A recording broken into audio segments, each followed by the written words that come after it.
Salam dostlar. Gördüğünüz kimi indi Brawl Stars'da mənə nə var? Orada mənim hesabım var belə. 16.000 kupalıdır.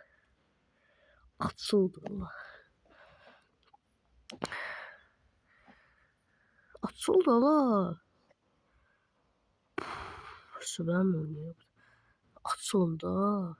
Açıldı. İndi mənə 16.000 kupalı hesabımda görünmək düşüb. Əfsələmiş dairəsində var.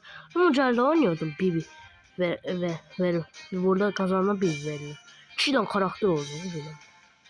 2 tane karakter niye olacak sebebi? Burada ben mücadelede kazandığım sıcak bölgeyi oynuyordum, kazandığım. Bana stadyası verdi. Ondan işe çıkmadı. Sonra burada bir tane stadyası verdi. Onlar hepsine çıktı ve bana bir tane karakter çıktı ve o da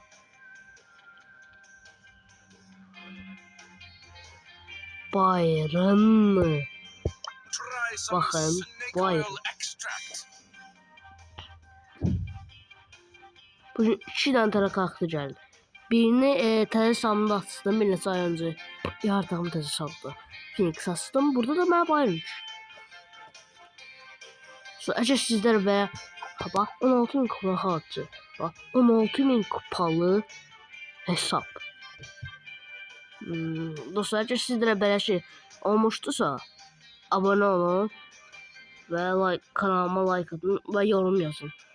Kimdə belə olmuşdu belə çox kupalı hesabımda. Əslində belə şey ola bilər, amma çox çətindir çıxartmaq.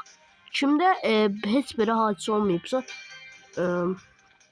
yenə də abone olsun dostlar. Gəlin dostlar, 100 abone heç olmasa ulaşaq da. Neyse dostlar, video belə idi. Sağ olun. İnşallah yeni videolar paylaşacağım. Sağ olun.